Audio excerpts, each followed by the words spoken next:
In this video, I will show you how to calibrate ultrasound using the calibration wizard.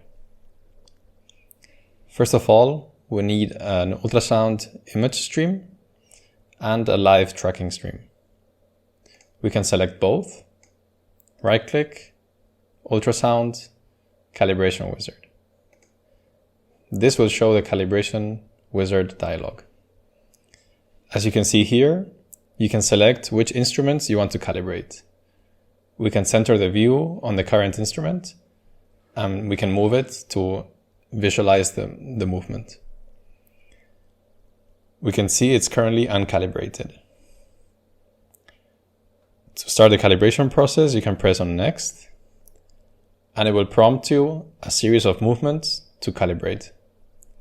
The first movement is to the front, so you press on Start, move the probe forward, press on Stop, and this indicates the forward axis. We can go to the next step, which is the side movement. So we press on Start, move the probe to the side, press on Stop, and now the probe has an initial calibration. When I move the probe, I see that it is still uncalibrated, but at least the orientation is correct. We can press on Next, and now we have to rotate the probe around its tip. So we press on Start, and we roll the probe. We can press on Next, and we have to pitch the probe forward and backwards.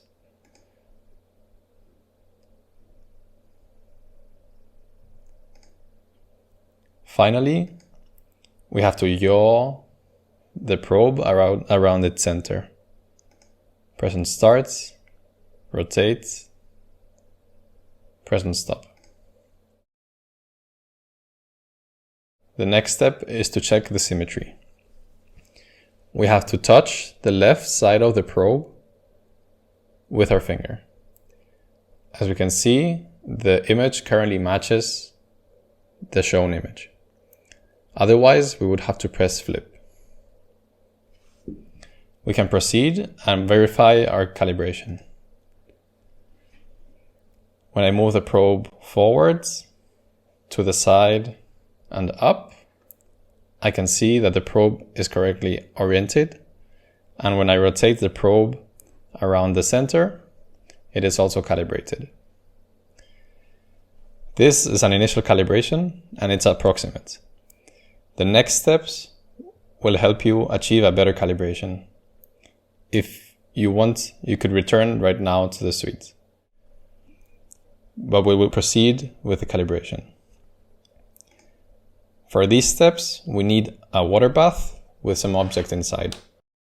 In this first step, we have to create a sweep of the water bath, moving and tilting the probe forwards.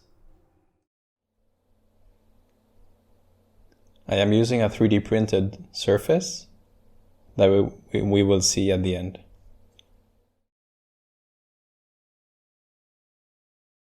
Now we can proceed with the next step, which is a side sweep, moving and tilting the probe sideways.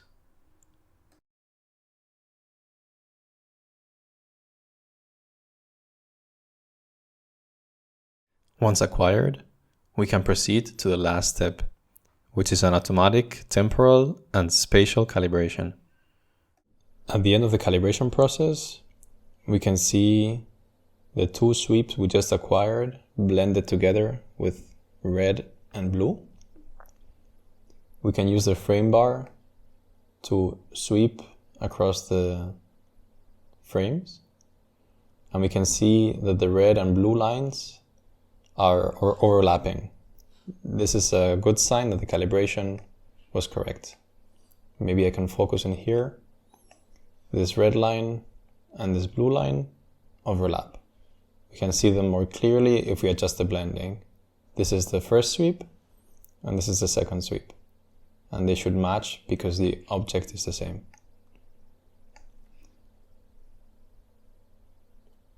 This finalizes the calibration process and the calibration wizard. Once you finish, you can verify the calibration was correct by opening the ultrasound wizard group, selecting the forward and the side sweep, and centering the view in 3D. This shows the two sweeps, and in order to have a better view, we will hide the 2D view, open the view options, and change the render mode to a transfer function where we can adjust what we see. We can reduce the dark section and then do the same for the side sweep. Select transfer function and reduce the dark section. And here we can see the object we just scanned, and these two sweeps are overlapping. We can show one sweep and show the other sweep on top. As you can see, these sweeps overlap perfectly. Therefore, we have a very good calibration.